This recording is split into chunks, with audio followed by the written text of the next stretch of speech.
Welcome.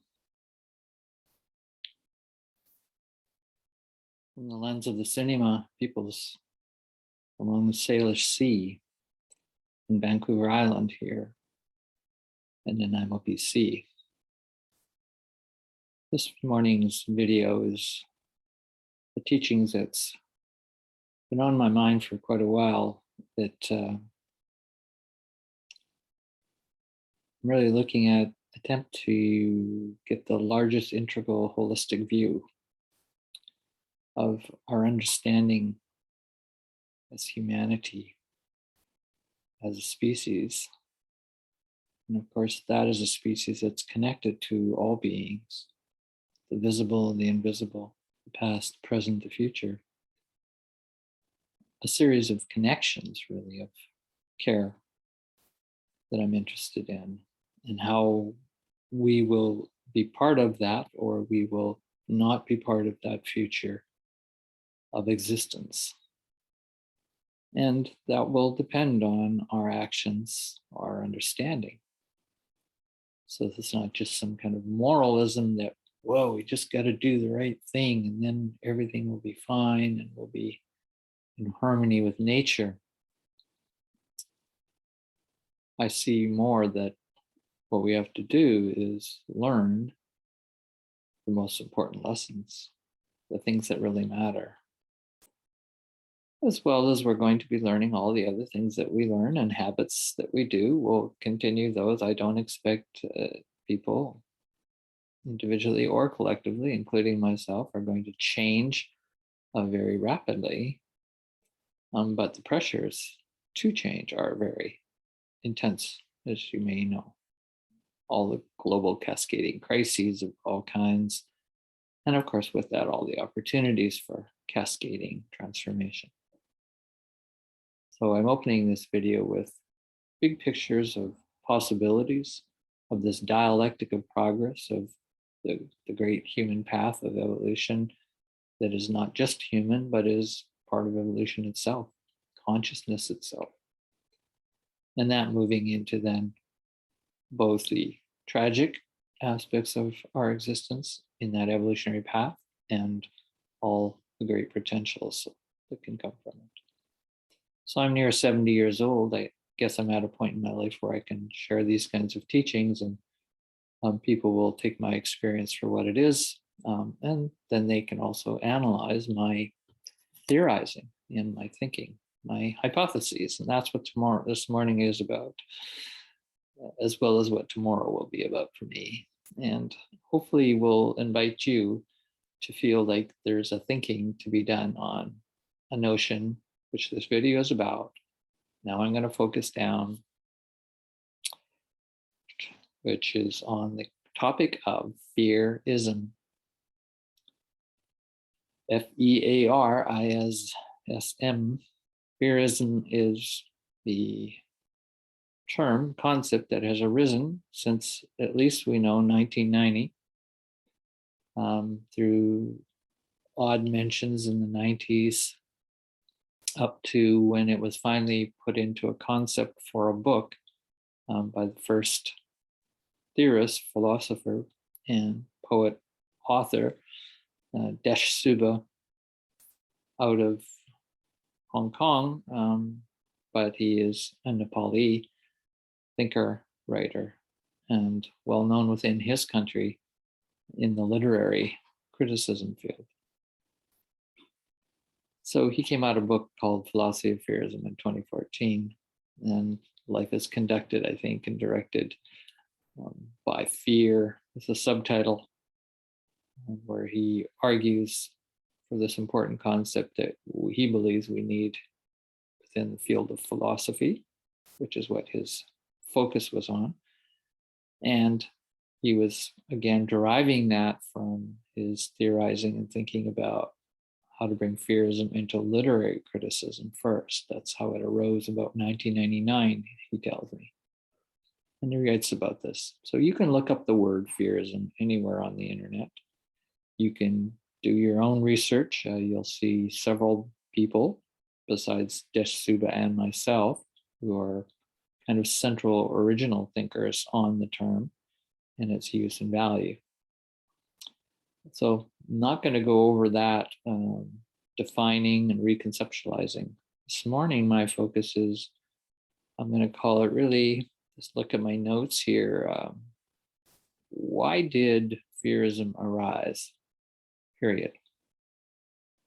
Whether it's Desh Subba, or whether it's me, or whether it was somebody in the past that we don't even know of, maybe they thought of the term and didn't publish it, right? So I can only give you the history or the evolution of Fearism through what was published.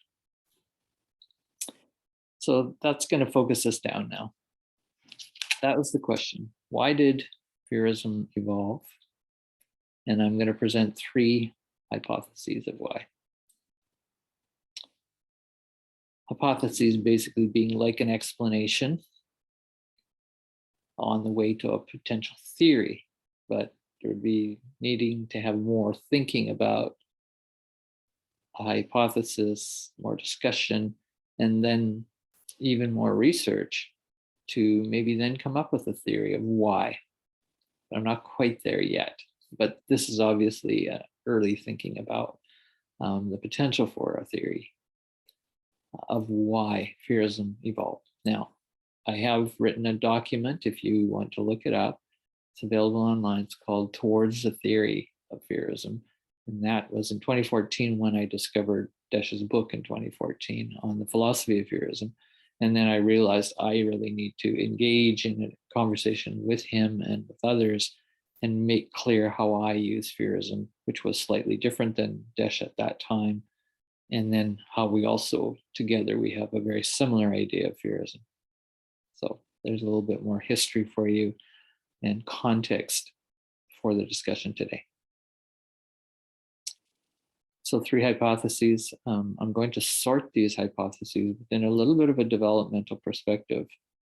And I like to talk first about the natural world, the cultural second, and the spiritual third, as domains for me to organize a developmental sense or evolutionary historical sense of domains of knowing and methodologies of knowing that I would call more natural world, and then the cultural world evolves from that natural world.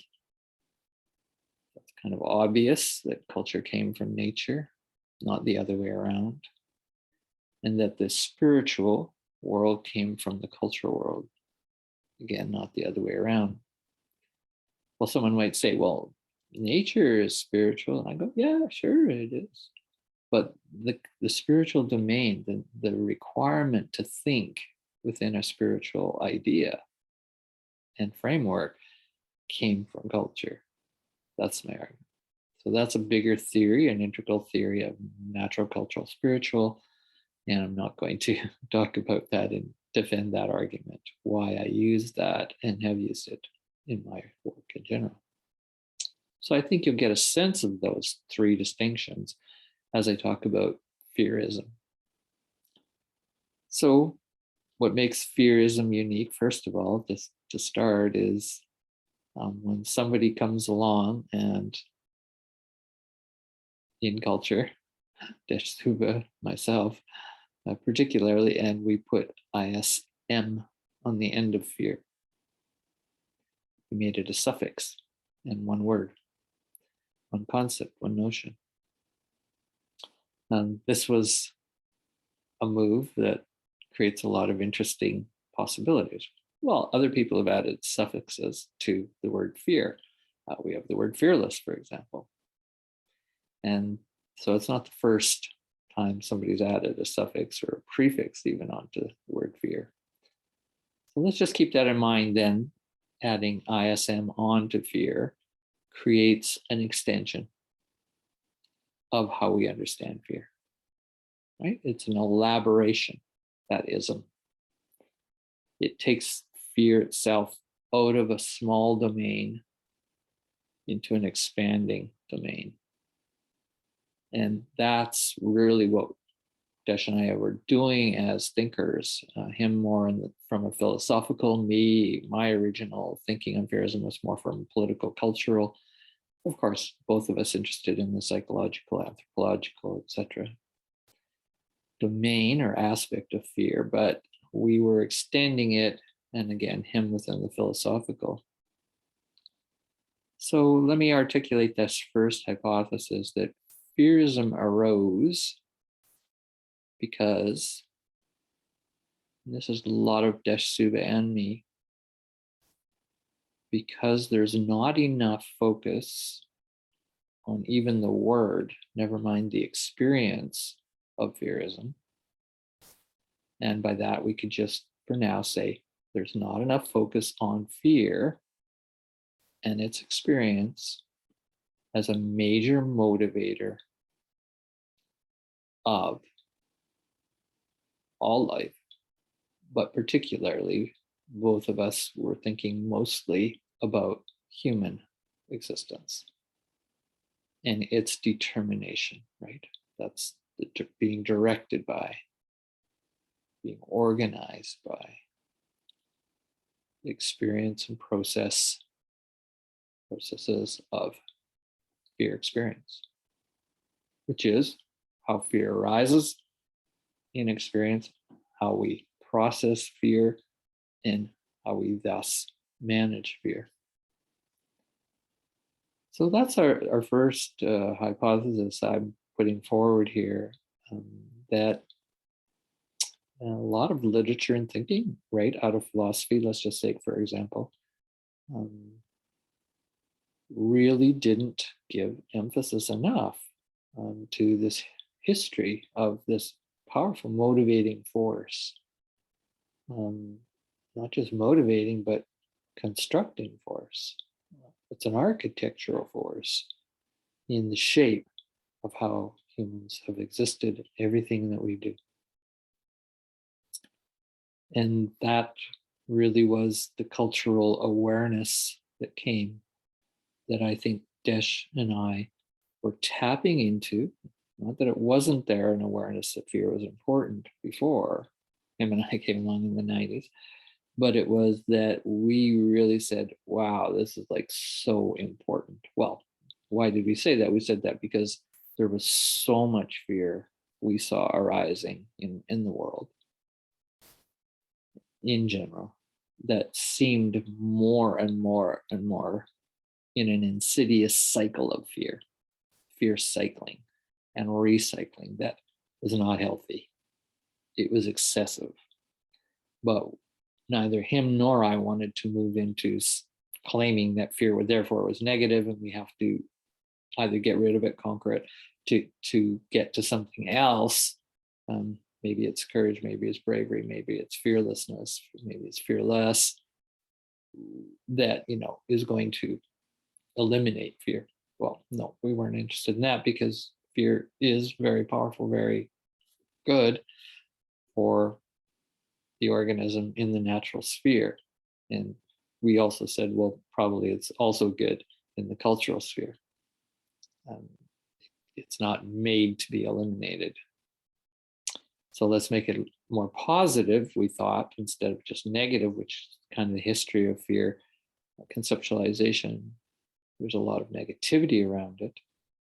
And him and I both, again, thought that let's make it more positive would be good. Then people might study it more and accept it more as the central motivating, directing architecture for human existence, for culture itself. So that was our hypothesis, and we would still hold to that hypothesis as probably true. So why Fearism evolved was we felt we needed to give a new concept with the ism added that would just waken people up. Oh, this is a new word, Fearism. What's that, right? People might ask more questions, so we'd begin a co-inquiry together. Not that Desh and I were the two experts going to tell everybody what fearism is or what fear is about, how best to manage it. No, that would be kind of an old way of thinking about, in an authoritarian sense and dictatorial, and if not ideological sense of the education that we thought needed to happen. Yes, we do think a much better education is required on the topic of fearism. And we were not about to come out and say we are the experts and we'll tell you how to do it.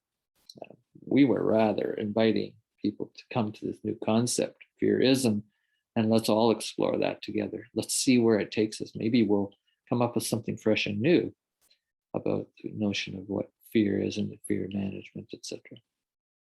Fear's transformation. Again, not trying to diss fear as only negative, and then we're going to go to the positive. No, we're again not into that dualism. We saw a continuity or continuum, and our perspective was, much broader than that. Okay, second hypothesis. So that first hypothesis is quite psychological, it's quite philosophical. The second hypothesis I have down here is Fearism arose, and this is more my view this morning. I haven't heard Desh or others who write about Fearism say this. It's really my thinking on it, that Fearism arose because of trauma effects and affects. In other words, there was so much trauma in the world that has been again now arising. Now trauma is being talked about everywhere. Trauma books are being written that are on the New York bestseller, for example, from a North American perspective. That's where it's popular all of a sudden. Millions of sellers, people want to know about trauma. Well, I believe in the 1990s, there was an arising of a threshold of fear that was so great. And with that fear was also trauma. But back in the 90s, in that arising, we didn't talk as a culture so much about trauma. We talked more about fear, culture of fear, other terms were being used. And yet now trauma has got the bright lights on the stage. And it's performing very well and getting a lot of reception, which I think is very important because they realize that humans are hurt and humans need to heal. Humans are traumatized and they need to heal. That's the main primary discourse. So I believe fearism is a concept that arose because the trauma was also arising to a point of we're going to kill ourselves off and a lot of other species and ruin a lot of life on this planet because we are a wounded creature now. And that wounds are dangerous when they're not healed. And sometimes it's just basically called the trauma of unhealed painful memory, in my theorizing and other people's thinking. Again, that would be a much longer discussion. But another concept with the trauma idea that arose very popularly again in this certainly in the last 5 years, is notions of regulation and dysregulation. In other words, how does a self system, let's just take a human being, but it could be any life system, how does it regulate its distress, its injury, its trauma, its intensities of being disrupted and thus dysregulating out of a kind of calm, rational, intelligent state, and gets into this fear patterning of a response or reaction to the environmental conditions and or the psychic conditions of a dysregulating process. And so therefore the idea was to regulate, to get back to a healthy regulation, more balanced. We could use that language. Well, we find that in philosophical traditions and practices, even in spiritual practices, of being off-centered, is a way of talking about it, to getting more centered. So many of the therapeutic traditions, clinical traditions, this hypothesis 2 is kind of a clinical explanation. Hypothesis 4 why Fearism probably arose again to be labeled and named is because there's too much dysregulation collectively, individually, and we had to re-regulate again and find balance again. And fear is like this with trauma. I think that's just like pretty obvious. When you're hurt, you're wounded, traumatized, fear is locked in with that, a fear experiencing. There's a threat. There's a threat to your existential, there's a threat to your biological being when you are injured and are not healing that adequately. Again, lots of reasons of why we had got into this problem. I'm not going to go into that in this discussion on this video of how did we get here as a species where we are arising so much fear. My first hypothesis, so much trauma. My second hypothesis, and that's in the cultural realm, because our culture is operating in a non-healing way. It likes to cope with things and teaches how to cope, but does not teach how to heal very well. Okay, so another reason for trauma, I think those are the main configurations for the first two hypotheses. And all the time I'm speaking now, I just want to add this before I go into the third hypothesis, is that fear and freedom are operating on a cycling, and I guess I'd say it, or a spectrum, two ends of the same phenomenon of what's so important to us as humans. Do we want to operate more out of fear, or do we want to operate more out of freedom? Again, not making one good, freedom, making one bad, fear, no, not doing that. But just saying is that as they interplay with each other,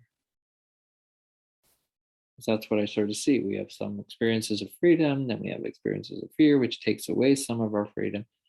And we're constantly in a dialectic flow with those two. And that's called dual motivation psychology. Many people have written really good analyses of this understanding of the human condition and these deep motivational, meta-motivational forces on the ways to freedom and fear.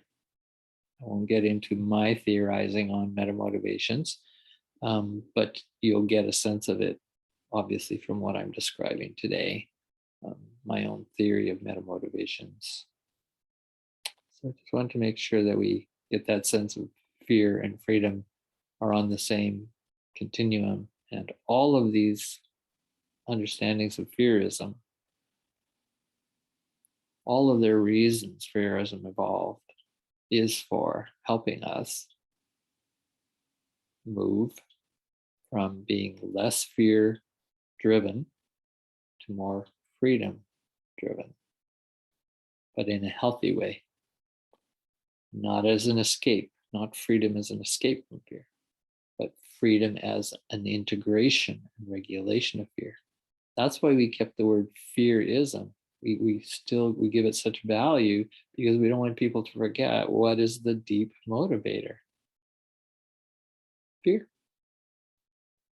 So we don't want people to forget that. That's why both Desh and I have been accused, and we have critiqued others at times, mainly me, that love is not the best way to go about this movement to what we call freedom or liberation, emancipation.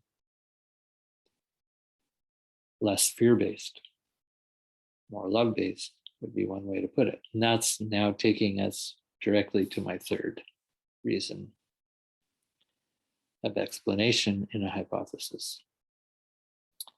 Fearism evolved because, as I would suggest, now I'm talking at the soul level in this third motivation. It's not really a motivation, but it is a motivation for the soul. Well, what is the soul in this third hypothesis? It's a hard word to define, number one. I won't even try.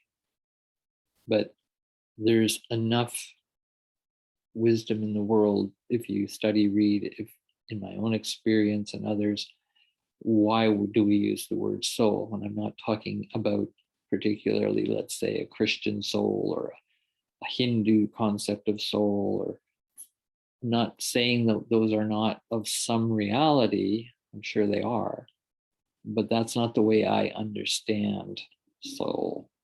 I don't come from a religious background, neither does Desh Subba. So in some ways we are secularists, but I would argue particularly Fearism, to be understood integrally and holistically, requires both that natural explanation, the cultural explanation, and a spiritual explanation of understanding. I think it would make Fearism much more interesting to more people. I think it'd make Fearism a richer potential for powerful transformation, for good change in a good way. A healthier world, right? A more sane world. So Fearism is a type of medicine for the soul. Yeah. That's the hypothesis. It arose because we were so sick. We were soul sick. At a spiritual level. As a being. Right? So we have that natural being, we have a cultural being, and we have a spiritual being. I'm just saying they're all three. They're all important. And they all interact. And that's what makes us integral, whole in those domains.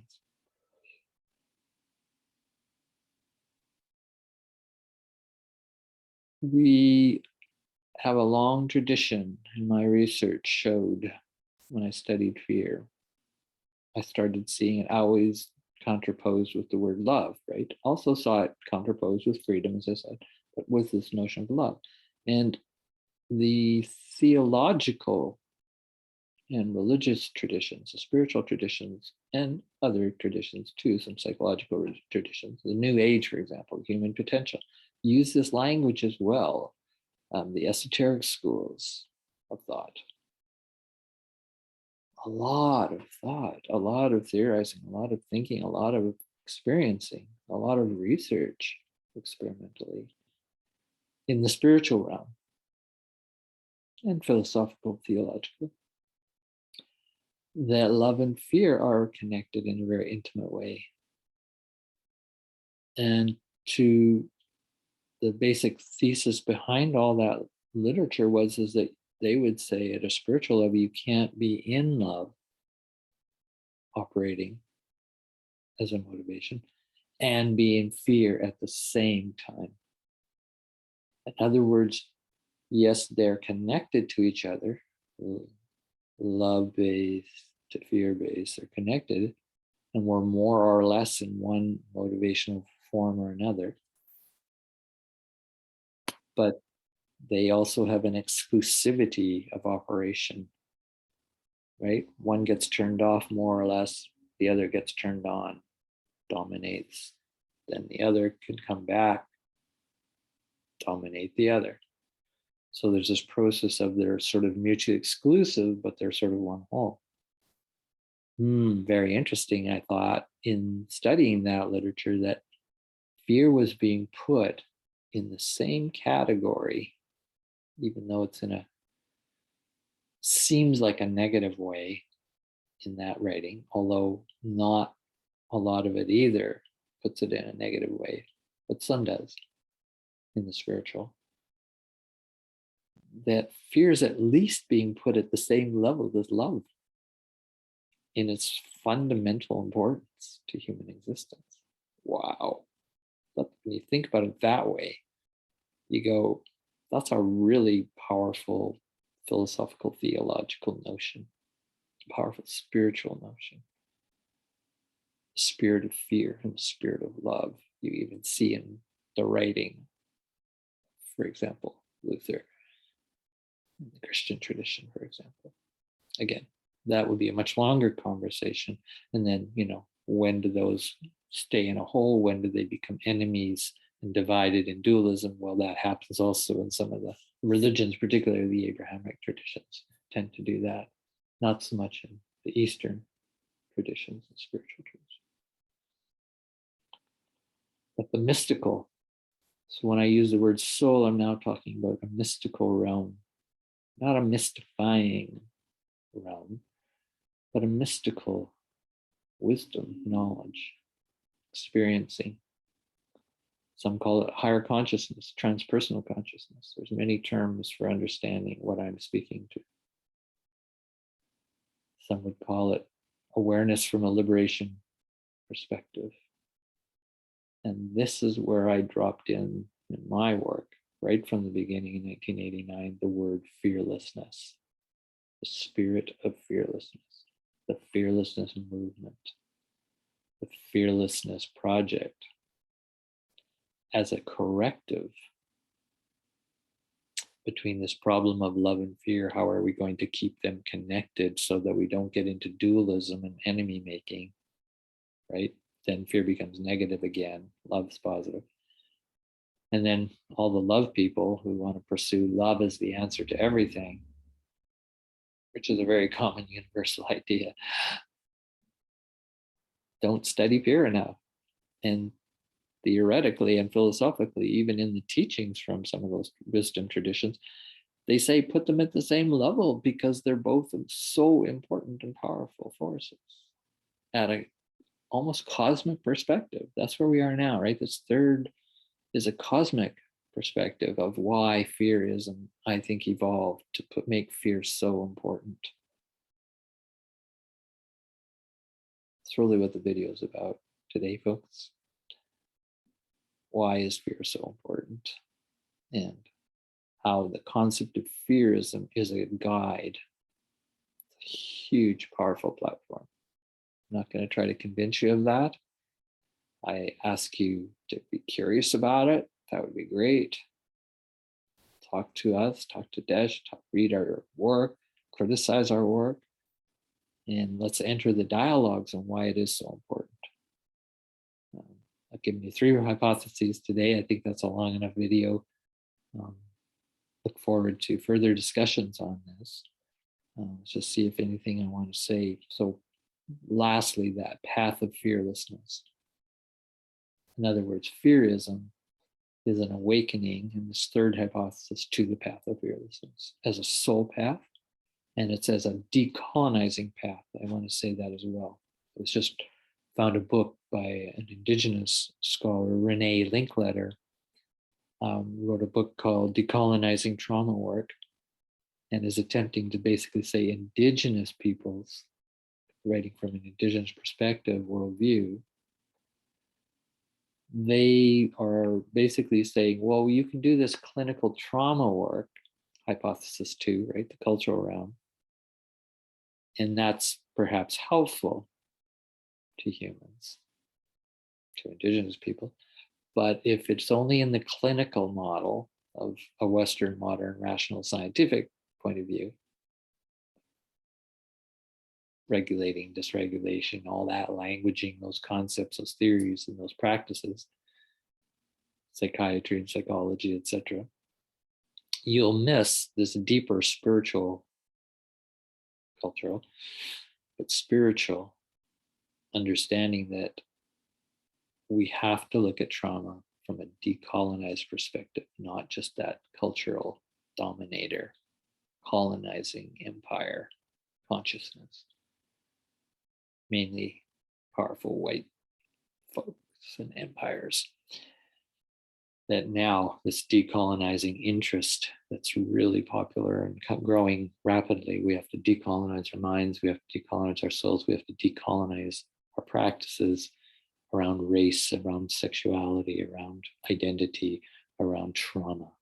We have to decolonize that. So we're thinking in much more deep and indigenous spiritual traditions where spirituality is essential, core. That's what this person, Renee Linklater, writes in his book, that the soul wound, quoting, the soul wound, for me, is about a soul path that the wisest indigenous traditions almost universally know this is the case. And the word soul means something, however you translate that.